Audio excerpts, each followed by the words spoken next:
Tres. Adelante. Hola a todos, estamos en nuestro programa de Poco un Todo. Hace buen tiempo que no nos encontrábamos a dialogar, en este caso con un muy buen amigo aquí en Perú, Jeffrey Radzinski. Les voy a confesar que yo lo conozco, recuerdo hace muchos años porque él era el productor de un programa de análisis político en el Canal N, que es un canal de noticias de 24 horas, y me convocó más de una vez un analista que, si recuerdo bien, Jeffrey era antropólogo, es antropólogo también de estudios, que es Jaime de Altaos. Correcto. Eh, y Jeffrey es abogado, es politólogo, estudió en la Universidad de Lima su primer título, estudió luego una máster, una maestría de gobernabilidad y gestión pública en el Instituto Ortega y Gasset en España, y también tiene un diplomado de comunicación política. Eh, es un constante y frecuente invitado en programas de noticiosos o de entrevistas en Perú, sobre todo para asuntos políticos, asuntos electorales. eh, bueno, se le llama mucho para hacer análisis de gestión pública y de política. Él también tiene su propia compañía de asesoría, GFP Consultores. Bueno, cofundador eres, tienes tus socios. Lo hiciste en 2007. eh, Ha estado en varios medios, no solo televisivos, también impresos.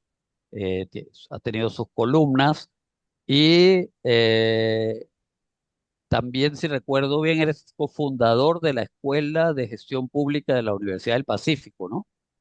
Del Que, programa de comunicación política. perdón, Solo del del programa programa. de comunicación política, ok. La Universidad del Pacífico es una de las más prestigiosas aquí en Lima, Perú. Lo hemos convocado a raíz de lo que pasó en Estados Unidos con el asesinato de este joven muy conservador y con un gran dominio de la escena y se puede decir de alguna manera, en el buen sentido de la palabra, provocador, eh, porque de hecho se dedicaba, Charles Kirk, que se dedicaba a ir a muchas universidades, a muchos lugares y desafiaba sobre todo a la gente que en Estados Unidos llaman los liberales, que el concepto es muy diferente en América Latina, porque en Estados Unidos los liberales son más bien los de izquierda, centro izquierda, eh, y fue una de las personas que promovió muchísimo las ideas del MAGA, el Make America Great Again, de este movimiento que se fundó en torno a la figura de Trump. No quiero seguir hablando mucho, me gustaría un poquito un análisis de entrada, Jeffrey, de el tema de la polarización en Estados Unidos y el asesinato de Charles Kirk. Si tú comparas con otras etapas políticas de ese país, de esa potencia, tú dirías que hoy más que nunca Estados Unidos está en un fenómeno o en un proceso de polarización como nunca antes, o quizá parecido a la década de los 60, cuando vino el asesinato de Martin Luther King, de Malcolm X, de Bob Kennedy, y bueno, fue una década muy compleja en ese país. ¿Qué opinas al respecto? Ariel, Isaac, un gusto conversar con ustedes. Gracias por la invitación. A ver, directamente a la pregunta y esa introducción tan pertinente sobre la polarización y a partir de este episodio lamentable, este asesinato de Kirk, que como todo hecho de violencia política, tenemos que partir, creo yo, por condenarlo. Creo que nos invita a varias reflexiones. En primer lugar, algunos elementos objetivos de contexto. Es un hecho que existe mayor polarización social y económica como tendencia a lo largo del siglo XXI. Si uno lo mide, con estudios de percepción en el mundo en general, verá que es un fenómeno global. Luego podemos entrar a algunos casos de Latinoamérica, porque en Latinoamérica la escalada ha sido mayor, porque el punto de partida hace 20 o 25 años era mucho más centrista que en otras partes del mundo. Pero yendo a Estados Unidos y yendo a la consulta, como segundo elemento objetivo, el eje polarizador que representa en este momento Donald Trump, que es el presidente de Estados Unidos y probablemente la persona más poderosa del mundo, es parte, digamos, del mismo análisis y parte de los mismos hechos. ¿Por qué?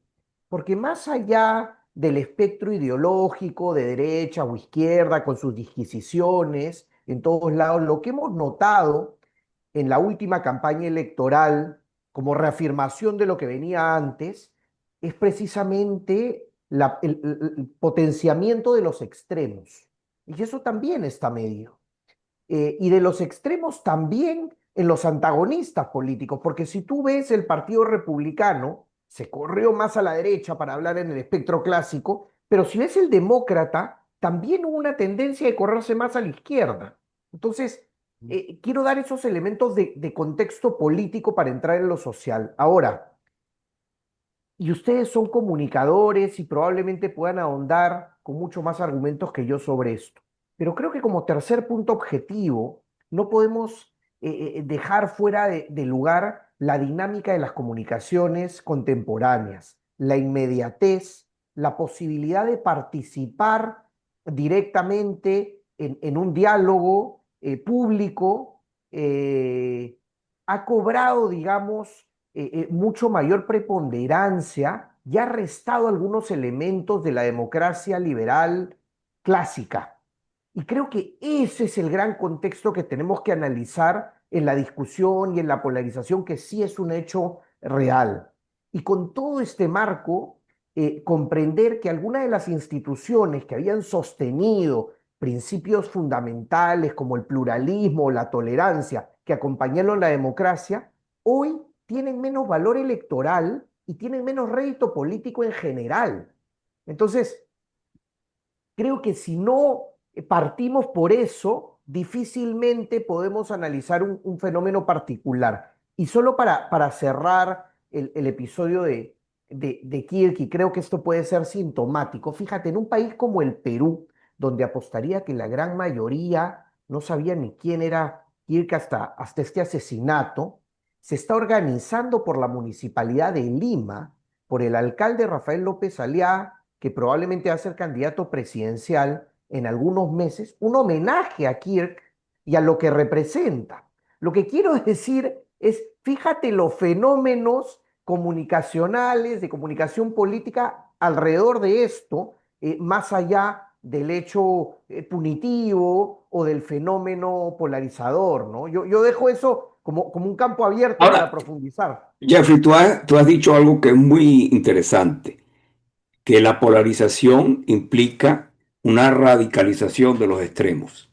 O sea, que lo que vemos en Estados Unidos y en otros países es que la derecha se fue más a la derecha, sobre todo bajo el liderazgo de Trump y del movimiento MAGA, pero que también los demócratas, que representaban el centro, a veces el centro izquierda en Estados Unidos, también se han ido más a la izquierda. Y hay claras, digamos, síntomas de esto. O sea, Sanders, Bernie Sanders, la propia Ocasio-Cortez y otros representantes y senadores que claramente pues, tienen posiciones que van más hacia una izquierda socialista, un poco menos socialdemócrata, más socialista, etcétera, etcétera. Ahora, ¿cómo crees tú que hay un fenómeno de resonancia entre esos dos polos? O sea, en la medida en que uno se radicaliza más, el otro responde con mayor radicalización. Podríamos decir que de alguna forma la radicalización MAGA, del movimiento MAGA, es en respuesta a la radicalización del movimiento woke, lo que se conoce como el movimiento woke, que sobre todo tuvo una gran penetración en la juventud en Estados Unidos. Mira, probablemente hay un efecto de causa y consecuencia en ambas direcciones, sin duda. Eh, Creo que más allá de la dinámica o de la dialéctica, digamos, en términos políticos de esa radicalización, también tiene que ver con la representación política y los liderazgos políticos. Fíjate.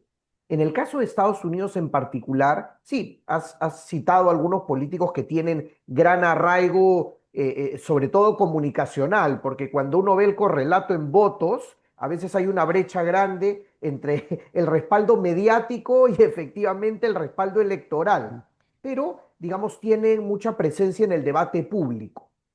Pero en general, si tú te fijas, esas posturas radicalizadas, en el caso de Estados Unidos, no tienen una renovación política en sus liderazgos.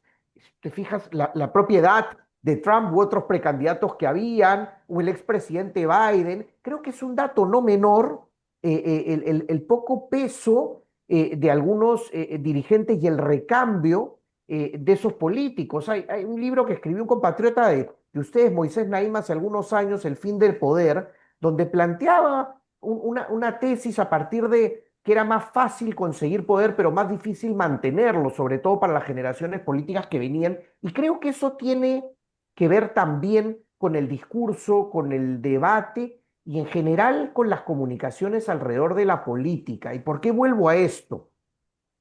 Porque hay una paradoja, siento yo, muy grande. Por un lado, la polarización y por otro, una desafección y un mayor repudio a los políticos. Es decir, al mismo tiempo que la ciudadanía se aleja, se desinteresa de lo que dicen las autoridades, a su vez se radicaliza con liderazgos o posturas más extremas. Entonces, digamos, no, esos seguidores de las posturas más radicales no son militantes partidarios, muchas veces ni siquiera están identificados con un partido, pueden ser volátiles en su postura. Creo que eso tiene que ver también, Isaac, con lo que planteas, ¿no?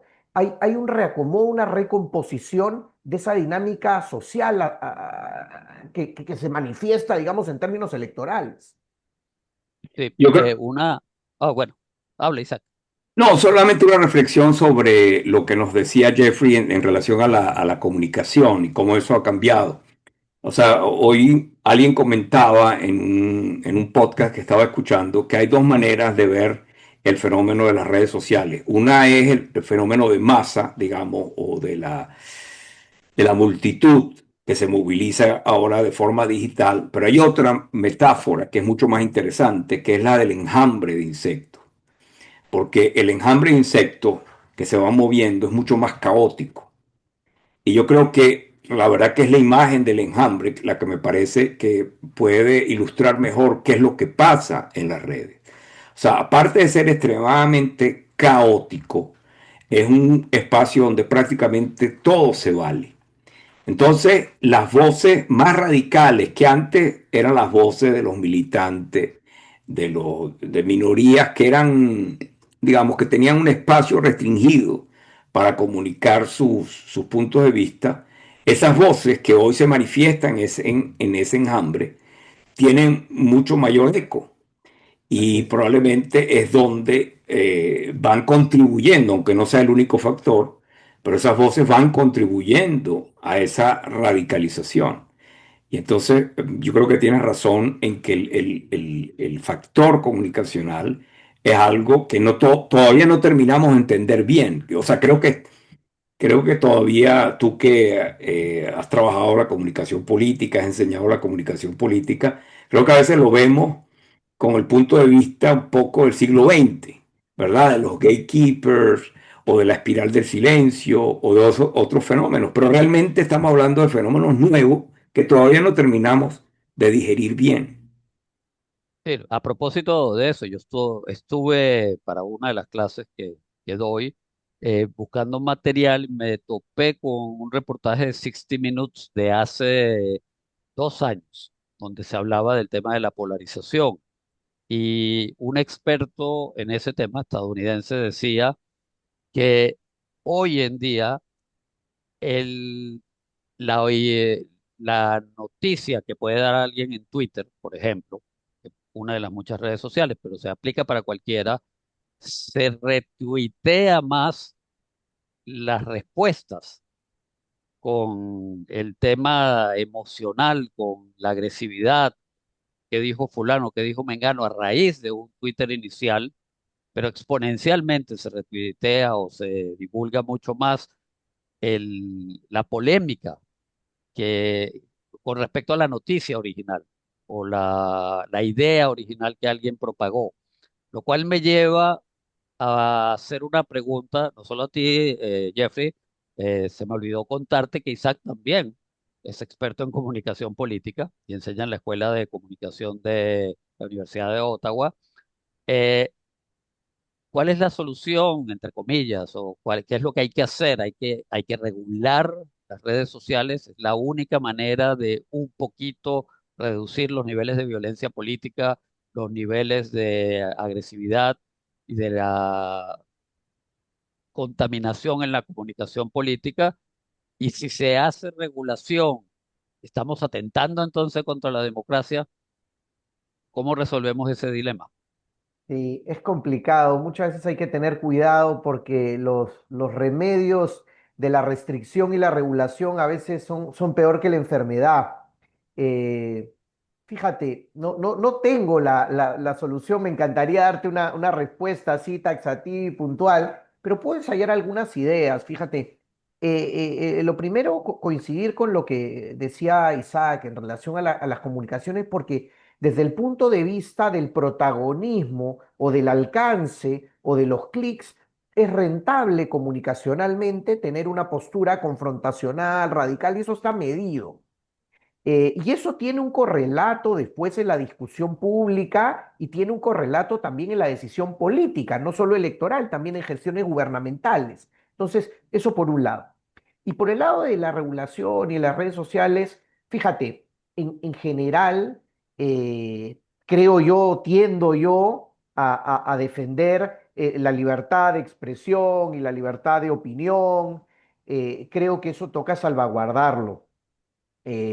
Vamos, siempre hay algunos límites y las redes sociales en general tienen canales y tienen ciertas herramientas limitadas para restringir, digamos, los asuntos de violencia. Se han ido perfeccionando con el tiempo y probablemente ustedes lo sepan mejor o quizá Isaac lo haya estudiado mucho mejor que yo, pero en general, yendo de nuevo a la discusión pública, creo que tenemos que entender ese fenómeno en movimiento, lo que decís, Isaac, es esa cuestión que todavía no logramos comprender porque es muy vertiginosa y está en marcha.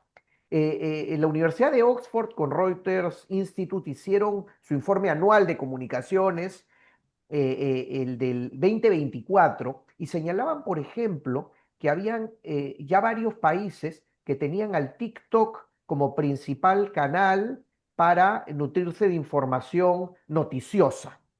De hecho, Perú es uno de los países en el mundo que tiene más penetración de TikTok como canal de información.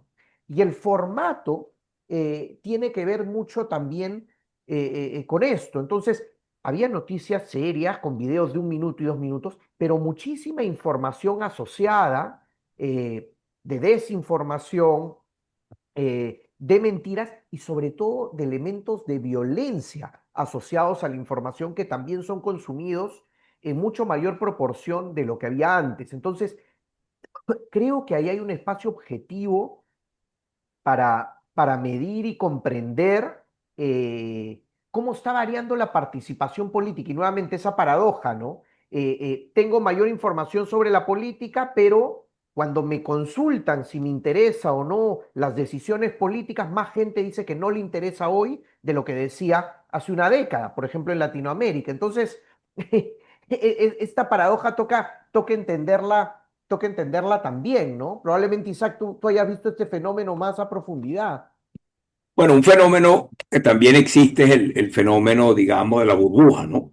O sea, que la gente termina en la burbuja que es reforzada por los algoritmos. O sea, el algoritmo te da lo que te gusta y en el momento en que el algoritmo simplemente entra en esta lógica circular, Si esta gente ve a tal, digamos, este podcast o a tal personaje y le gusta este tema, pues le vamos a seguir dando esto y alimenta esa burbuja donde lo que ocurre finalmente es que se van creando como tribus, ¿no?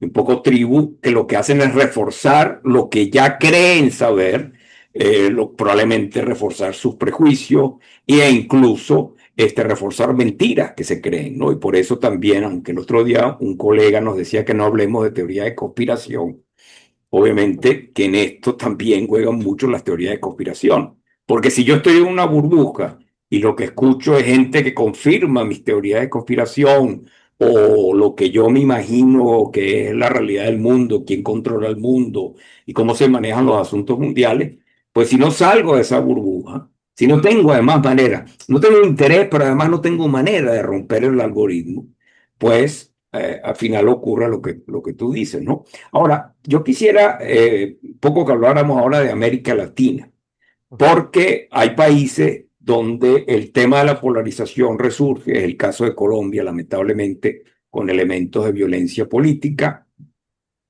Es el caso, por ejemplo, de Argentina, donde se moviliza una parte de la sociedad, tanto políticamente como socialmente, contra las políticas de Milei. Entiendo que en el Perú yo creo que es un país un poco difícil de descifrar y tú como Ariel, seguramente me podrán ilustrar en ese sentido, pero vemos que esta dinámica de polarización va agarrando cuerpo en distintos países y va, digamos, debilitando los fundamentos de la democracia. ¿Qué nos puedes comentar de lo que está ocurriendo en América Latina en ese sentido? Sí, a ver, si me permite solo un minuto en relación a las cámaras de eco antes de entrar a América Latina, muy brevemente, porque me recuerda los resultados de un grupo focal que vi alguna vez aquí en Perú, y había un candidato que tenía solo 3% y una persona en el grupo focal decía, pero si toda la gente que yo conozco ha votado por él, ¿no?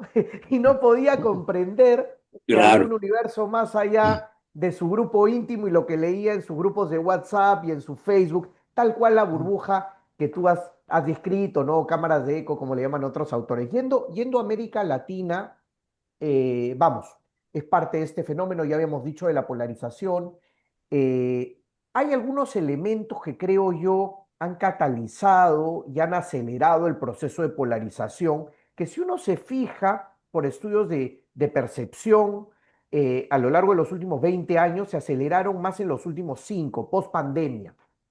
Y los resultados electorales tienen un correlato, digamos, con eso también, ¿no? Si vemos Petro en un país como Colombia, que no había tenido fenómenos así, o el caso de Milei en Argentina, o lo que sucedió con Chile, no más allá de la elección de Boric, sino con las protestas, o el intento de nueva constitución, que de eso también se habló en Perú, o el triunfo de Pedro Castillo. Entonces, hay, digamos, un correlato entre esa polarización y los resultados electorales, ¿no? Tiene que eso también que ver con los sistemas y con otros elementos más estructurales, pero en cualquier caso, eh, sí está medido y está probado, por ejemplo, que la gente se identifica más con posturas más radicales.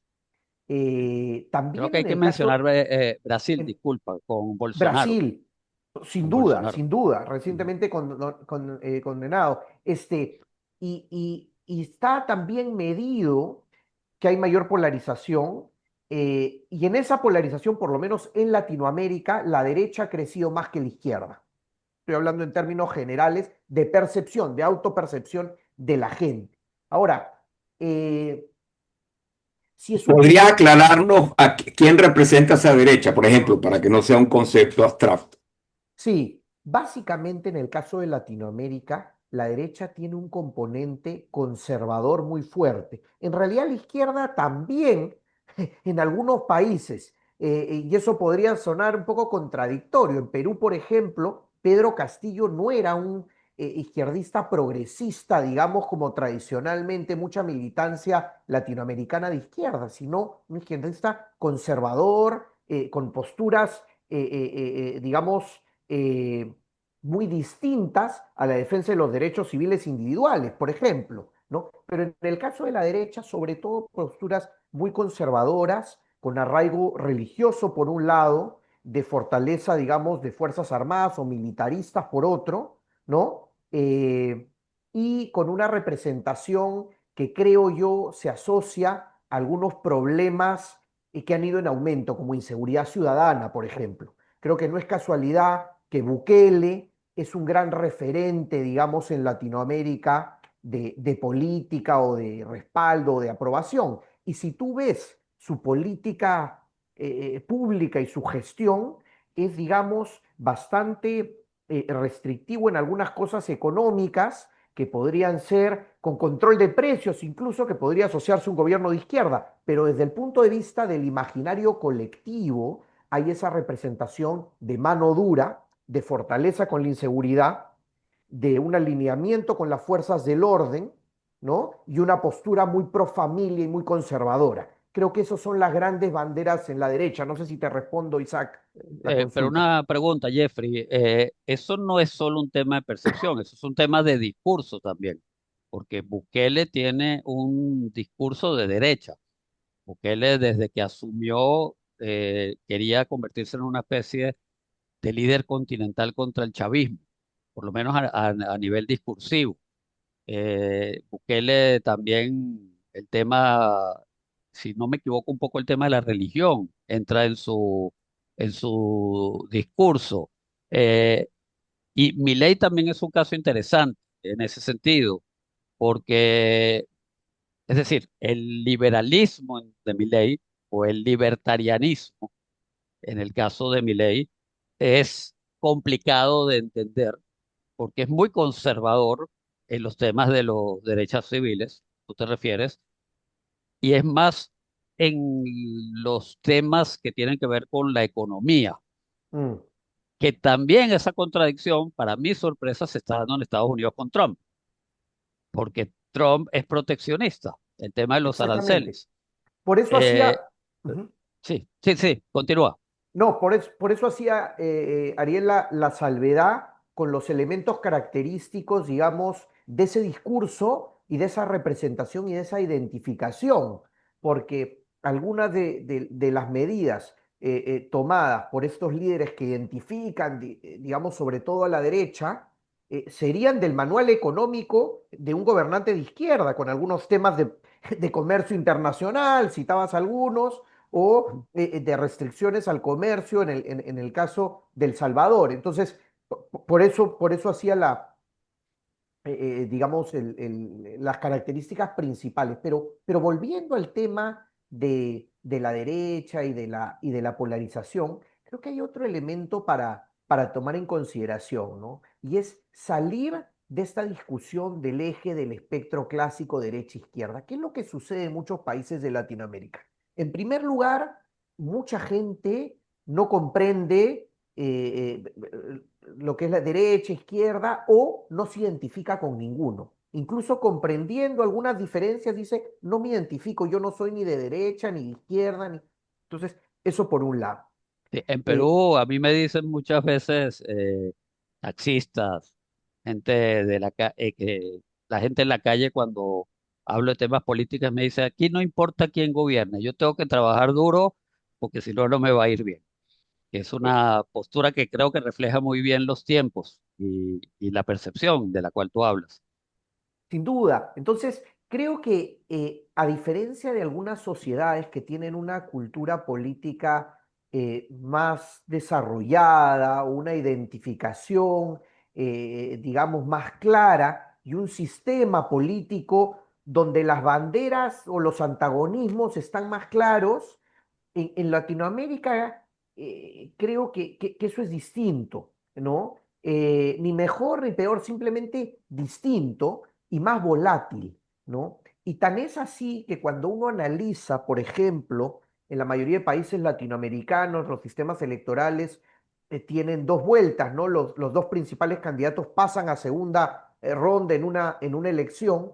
Cuando uno ve cómo se trasladan los votos de los candidatos de primera ronda a segunda, va a notar que muchas veces hay un caudal de votos que prefirieron un candidato que estaba muy identificado con la izquierda y terminan votando por el candidato de derecha en segunda vuelta o viceversa. ¿Y qué es lo que sucede? Hay elementos identitarios o elementos, digamos, programáticos con alguna propuesta en particular que trascienden, digamos, esa bandera o esa identificación ideológica, ¿no? Eso como segundo punto. Y como tercero, diría que sí me parece un fenómeno interesante en Latinoamérica también, el conservadurismo de los jóvenes. ¿Por qué? Porque tradicionalmente, ¿no? Había una identificación más liberal, en el sentido amplio y lato y politológico del término, con las generaciones más jóvenes y más conservadores con los mayores. Y ese es un fenómeno que ha mutado un poco en Latinoamérica en años recientes y me parece un dato no menor.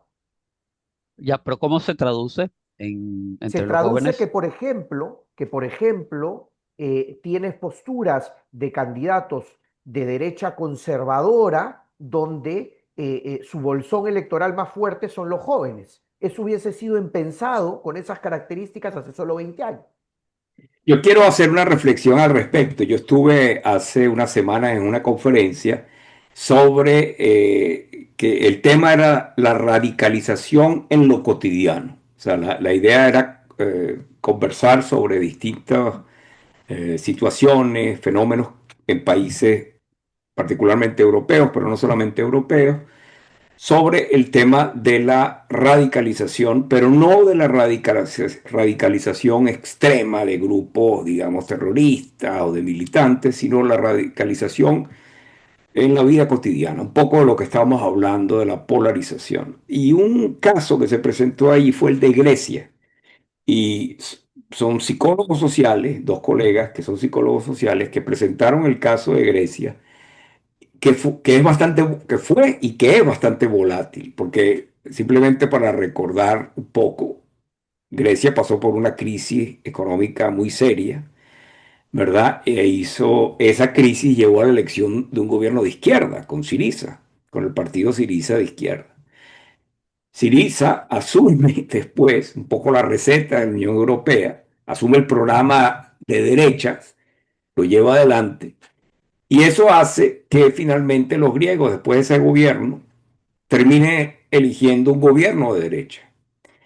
Y entonces la pregunta que se hicieron estos investigadores era qué pasó con la supuesta contestación de izquierda en el momento más duro de la crisis financiera en Grecia. ¿Qué pasó con todo ese movimiento social, verdad? De empleados públicos, de académicos, de gente que salió a las calles y que era esa base, digamos, que terminó llevando a Syriza, partido de izquierda, al poder. ¿Qué pasó allí? Y cuando ellos empezaron a estudiar el fenómeno a fondo, con unas encuestas, descubrieron que lo que había en la población griega era un sustrato muy conservador, que en el fondo lo que la gente quería era que el sistema no cambiara. Mm, O sea, que en el fondo lo que la gente quería era que le aseguraran que ese sistema se iba a mantener. mm, Y pues Syriza no mantuvo su promesa porque al asumir las políticas de la Unión Europea, obviamente para cortar el déficit, la deuda y todas las medidas radicales que se tomaron, obviamente el sistema no se mantuvo. Entonces la conclusión de muchos electores fue, oye, mira, para una política conservadora me voy con los verdaderos mm. conservadores. Claro, Entonces, interesante. es muy interesante porque eso tiene alguna resonancia con lo que tú hablabas de la volatilidad.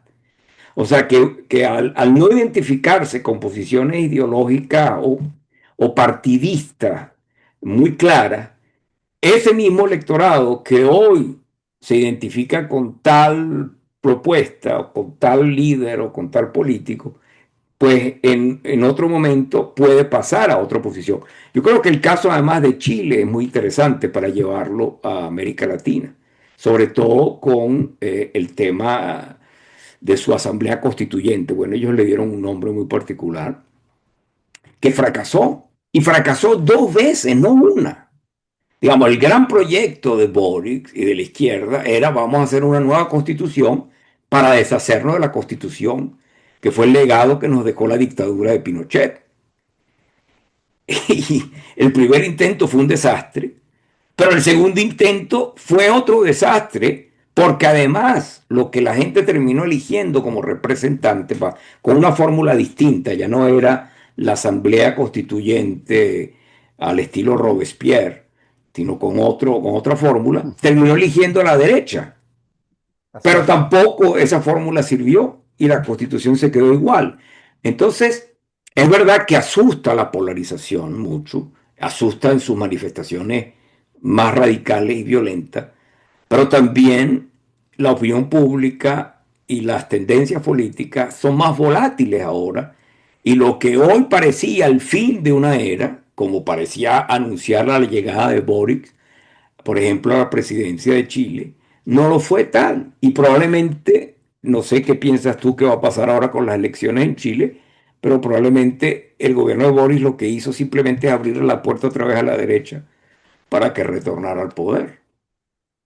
Sí, me parece interesante el caso de Chile como ejemplo, por lo que representó, digamos, las protestas, la violencia, la debilidad que tuvo Piñera en ese segundo gobierno, cómo emergió, digamos, nuevamente una izquierda mucho más joven, la presidencia de Boric y el fracaso de esa misma izquierda con su intento de nueva constitución que tú has descrito muy bien.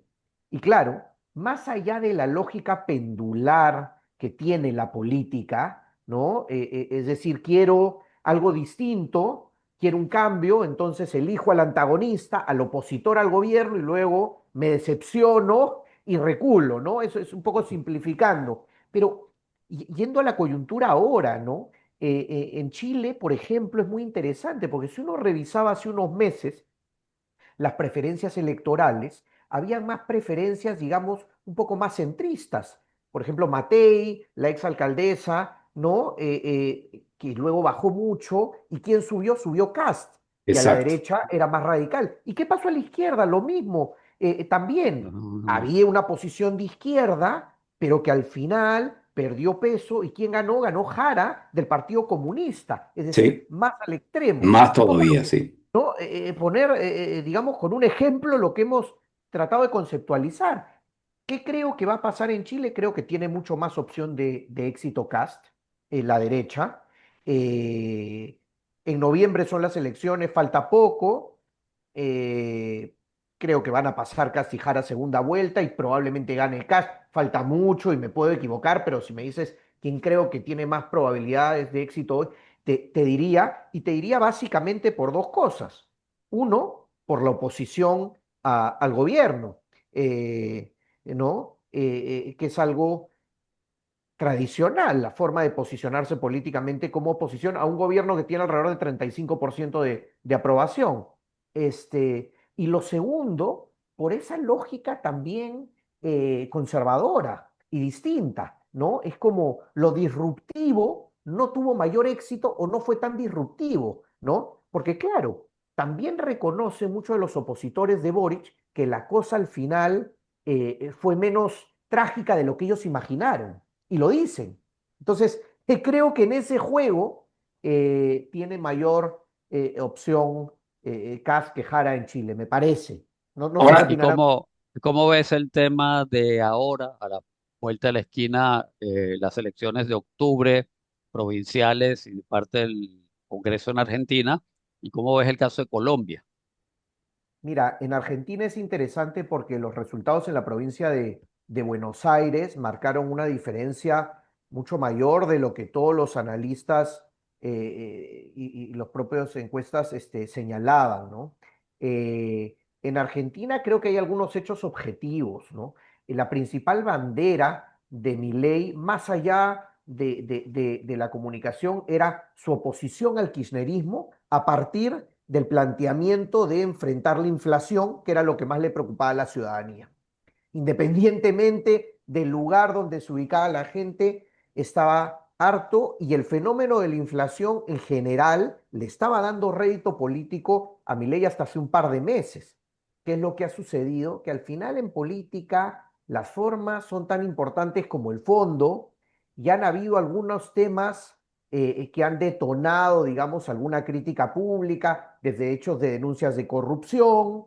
Recuerden estos audios a los pocos días de la Sí, elección y eso al final mueve los votos, porque la decisión del voto es una decisión muy compleja y tiene elementos racionales y tiene muchos elementos emocionales. Entonces, ¿qué va a pasar ahora en octubre? Creo que va a depender de la campaña. Creo que no es casual que Milei haya, digamos, moderado su discurso. Si uno ve la presentación del presupuesto público, ve que tiene otro tono, pero la tiene un poco complicada. Si vemos lo que acaba de pasar en la provincia de Buenos Aires, ¿no? Y lo otro que me preguntabas creo que es por Colombia, ¿no? sí, Colombia es interesante porque tiene un sistema que primero vota en el Parlamento, que va a ser en marzo, y luego en mayo tienen las presidenciales. Yo creo que la oposición a Petro es grande. Eh, en Colombia comienzan a decir algo que yo escuchaba en Perú hace 15 años. Decían, la economía va bien a pesar de la pésima política, o algo así, ¿no? Yo creo que hay que tener cuidado con eso, ¿no? Con ese fenómeno de cuerdas separadas, porque al final cuando se daña la institucionalidad, creo que no hay que ser un estudioso de la teoría de Robinson para saber que en el mediano o largo plazo se va a dañar la economía también, ¿no? A veces no es inmediato, pero viene después. Entonces, creo que en Colombia quien represente oposición a Petro va a tener la primera opción también, me parece. Ahora, yo quiero, ya nos estamos acercando al final, Jeffrey, y yo quiero simplemente hacer una observación y llevarte un poco a otro terreno ahora. Primero, que probablemente la alternabilidad en muchos países, no en todos, lamentablemente, en el caso del nuestro, en Venezuela o en Cuba, probablemente en El Salvador de Bukele tampoco, la alternabilidad sigue estando viva en muchos países de América Latina, lo que no es una mala noticia. O sea, porque todo el mundo está hablando del fin de la democracia y se acabó la democracia en el mundo y tal, pero mal que bien, la alternabilidad sigue funcionando de distintas maneras, cada país tiene una realidad distinta, pero podríamos decir que es un síntoma relativamente positivo. No sé qué nos podría decir al respecto. De acuerdo, la alternancia es positiva porque implica, digamos, la manifestación del pluralismo que se encuentra en una sociedad y la capacidad de limitar el ejercicio del poder, dejarlo y que asuma otro con una postura distinta, sin duda. El asunto es que ese péndulo que marca la alternancia es complicado cuando se mueve sobre los extremos. ¿Por qué? Porque regresa con más fuerza. Y eso retroalimenta las posibilidades de radicalismo y de violencia también. Y toca decir en tono positivo para cerrar, porque hemos advertido sobre algunos riesgos, que las democracias latinoamericanas, con todas sus precariedades y debilidades, han sostenido, digamos, la estructura fundamental del sistema. En Perú, por ejemplo, Pedro Castillo intentó un golpe de Estado y no lo siguió ni el Congreso, ni el Poder Judicial, ni las Fuerzas Armadas, y fue detenido y preso por ese hecho. Y luego podemos discutir un montón de cosas, pero digamos, no se pudo, digamos, concretar un golpe. O en Colombia, por ejemplo, Petro ha intentado una serie de reformas que no han podido salir porque los mecanismos constitucionales de contrapesos y oposición en el Parlamento no lo han dejado. Y eso para hablar, digamos, de izquierdas, pero también en el otro lado, con gobiernos de derecha, Milei no ha logrado algunas cuestiones que pretendía, porque hay instituciones y hay congresos que tienen otra postura. Entonces, digamos, ese balance, esa desconcentración del poder, es lo que al final mantiene viva la democracia y es precisamente de lo que han carecido los países como Venezuela o Cuba que ha citado, ¿no? Yo creo que primero toca preservar la democracia y luego de eso evitar los radicalismos, ¿no? En ese orden. Ahora, Sí, vamos a traer un asunto de cómo la política internacional a veces se mete en la política interna de los países.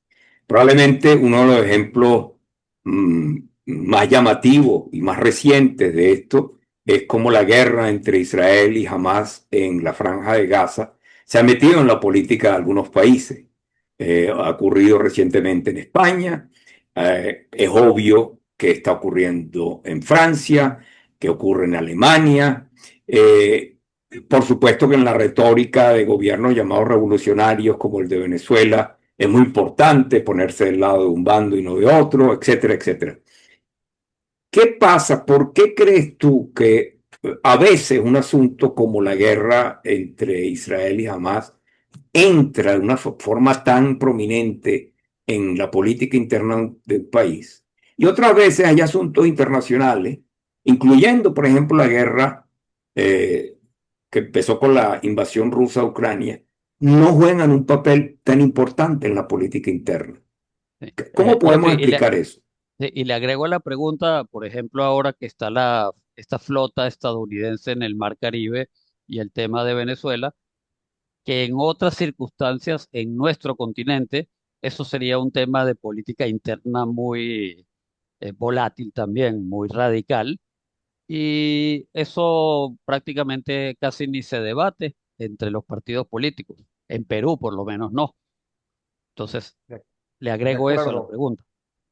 Mira, son buenas preguntas. Yo diría en primer lugar que hay un elemento populista y de aprovechamiento con algunos asuntos, con algunos países y con algunas identificaciones que llaman más la atención que otras, ¿no? En general, los asuntos vinculados a Israel generan mayor efecto noticioso que otros conflictos.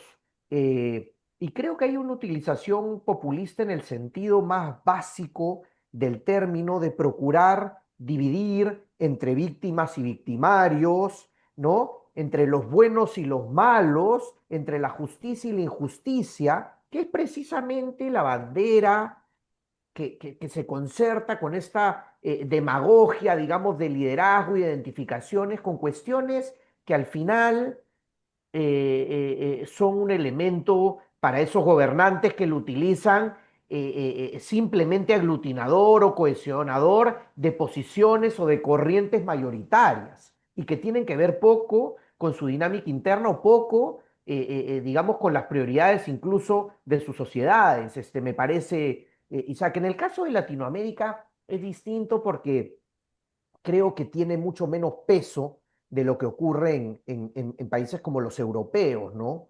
Pero no tengo la respuesta, me gustaría tenerla, pero claro, a veces dos fenómenos que se ven igualmente lejanos generan efectos o pronunciamientos distintos, precisamente porque creo que algunos son más fáciles de poner en términos relativos del abusivo, el abusador, el abusado, ¿no? Y creo que ese es un facilismo utilizado en la política, ¿no? O como los roles del que históricamente identificado como el oprimido ahora podría ser el opresor. Estoy simplificando solo en No, pero cómo tienes creo razón, o sea, es un que esquema, perversamente se utiliza, ¿no? así es, tienes toda la razón, porque es un esquema muy propio del populista o de quien tiene problemas políticos y busca introducir otros temas en la agenda pública, ¿no? Que yo creo que es el tema de Macron. O sea, Macron prácticamente vive obsesionado con lo que pasa en el Medio Oriente, como si no tuviera suficientes problemas para mantener a sus gobiernos, a sus primeros ministros, o por el presidente del gobierno español, Sánchez, ¿no? Que ha tomado la bandera de Gaza como su gran bandera, digamos, en un país que no puede aprobar presupuestos, que tiene un gobierno muy disfuncional y extremadamente corrupto. Pero bueno, la verdad que fue una conversación muy interesante. Creo que nos ha dado luces para explicar este fenómeno de polarización, pero creo que también nos ha dado algunas pistas para entender que la democracia no está tan muerta como algunos predicen y que probablemente hay elementos todavía en la democracia que hacen que se proteja contra los radicalismos y contra la violencia. Así que te agradecemos Sí. muchísimo, Jeffrey, por haber pasado este momento con nosotros. Ha sido una Jeffrey, conversación muchas muy gracias. rica. Muchas Muchas gracias a ustedes, un gracias, placer. Jeff. Ok. Un fuerte abrazo. Gracias. Que estén muy bien.